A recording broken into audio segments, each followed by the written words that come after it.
پیر کی صبح ہو، 12 ربیع الاول، اصحاب فیل کا واقعہ کو 6 ماہ ہو چکے ہیں، 22 اپریل 571 صبح کے 4:20۔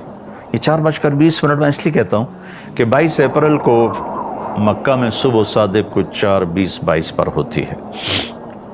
پہلے سے اعلان ہو رہے ہیں کہ ہمارے نبی آ رہے ہیں، من انفسکم، قبیلہ قریش میں سے آ رہے ہیں، اور سب سے اعلیٰ خاندان ہاشم میں سے آ رہے ہیں۔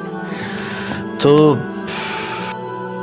جب آپ دنیا میں تشریف لائے تو آپ کے جسم پر کسی قسم کا کوئی نشان نہیں تھا، آپ دھلے ہوئے صاف ستھرے باہر تشریف لائے۔ آپ ولد مختونا مقطوع السرہ، آپ کی ناف کٹی ہوئی تھی، آپ کا ختنہ ماں کے پیٹ سے ہوا تھا، صاف پاک پوتر پیدا ہوئے۔ وہ دیکھ کے حیران ہو رہی، آپ پیدا ہوئے سارا کمرہ خوشبو سے بھر گیا، اور آپ کی جو لیڈی ڈاکٹر ہیں شفا بنت اسود، وہ بھی بعد میں ایمان لائیں، آمنہ کو دکھا رہی، وہ بھی حیران ہو رہی۔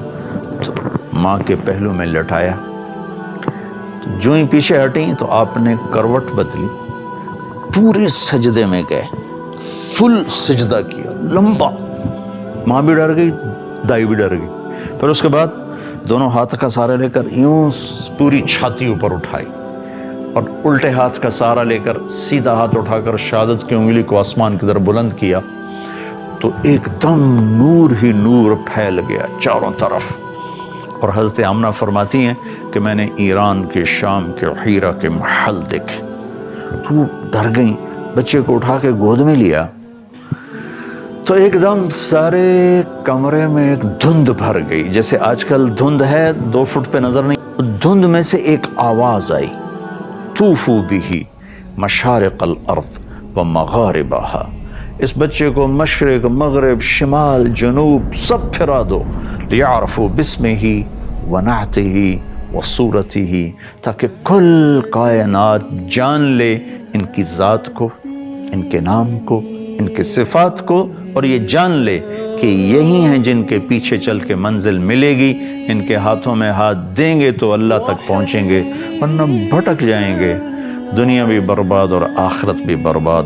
وَآتُوهُ خُلُقَ آدم، انہیں آدم کے اخلاق دو، وَمَعْرِفَةَ شیث، اور شیث کی معرفت دو، وَشَجَاعَةَ نوح، اور نوح کی معرفت دو، وَخُلَّةَ ابراہیم، ابراہیم کی دوستی دو، وَاسْتِسْلَامَ اسماعیل، اسماعیل کی قربانی دو، وَفَصَاحَةَ صالح، صالح کی فصاحت دو، وَحِکْمَةَ لوط، اور لوط کی حکمت دو، وَبُشْرَى وَرِضَا اسحاق، اسحاق کی رضا دو، وَبُشْرَى یعقوب، اور یعقوب کی بشارت دو، وجمال یوسف، یوسف کا خوبصورت حسن و جمال دو، وشدت موسیٰ، یوسف کا جمال دو، موسیٰ کا جلال دو، وطاعت یونس، یونس کی طاعت دو، ولحن داود، داود کی شیریں زبان دو، وقلب ایوب، ایوب کا دل دو، وعصمت یحییٰ، اور یحییٰ کی پاک دامنی دو، وزہد عیسیٰ،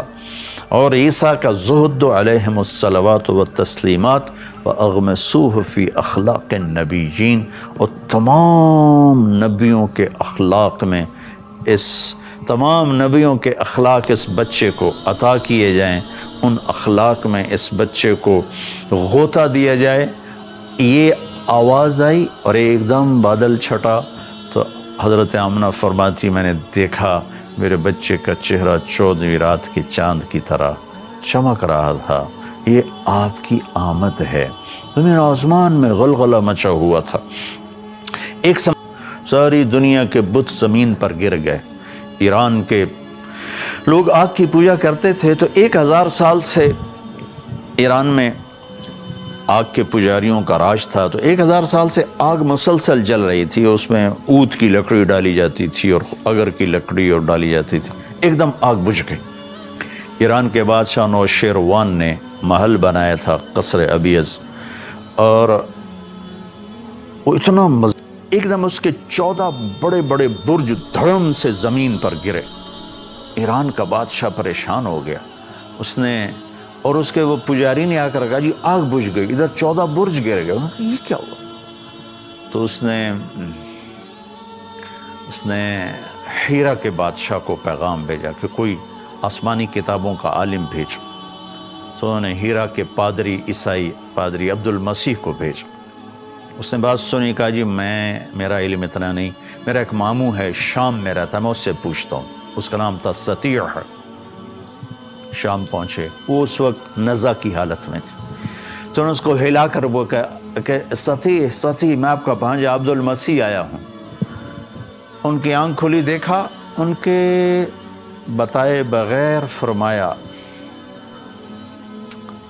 ہاں تو اس لیے آیا ہے جئت تسأل عن خمود النیران وارتجاس الایوان، تو یہ پوچھنے آیا ہے نا کہ وہ 1000 سالہ آگ بجھ گئی اور وہ 14 برج گر گئے.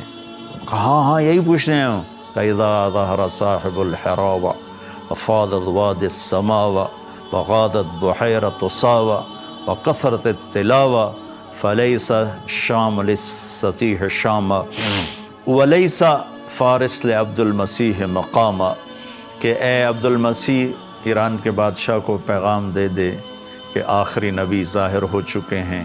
جب قرآن کی تلاوت ہوگی اور صاحب عصا، آپ لاٹھی رکھتے تھے، لاٹھی والے نبی ظاہر ہوں گے تو پھر شام سطیح کا نہیں رہے گا اور فارس عبد المسیح کا نہیں رہے گا، اور اس کی امت ان تمام علاقوں پر اللہ کا جھنڈا گاڑیں گے. یہ مکے میں ایک یہودی آیا ہوا تھا تجارت کے لیے. اس نے صبح صبح شور مچایا، اوہ آج کسی قریشی کا بیٹا پیدا ہوا ہے. کہاں؟ فلاں کا بیٹا پیدا ہوا ہے. کوس کباب زندہ؟ کہاں زندہ؟ کہ نہیں کوئی ایسا بچہ بتاؤ جو یتیم پیدا ہو. کہاں؟ عبد المطلب کا پوتا. کہا مجھے دکھاؤ. تو جب آپ کو لایا، آپ کے چہرے پہ نظر پڑی تو اس نے پیچھے کمر سے کپڑا ہٹا کے دیکھا تو مہر نبوت. تو اس کی چیخ نکلی، ویل لبنی اسرائیل، ہلاک ہو گئے بنو اسرائیل، لقد خرجت النبوۃ منہا. آج نبوت اسرائیل کی اولاد سے نکل گئی، بنو اسرائیل سے نکل گئی. لقد رحتم بہا یا معشر قریش، اے قریش تمہیں مبارک ہو، یہ نبوت تمہارے گھر میں آ گئی.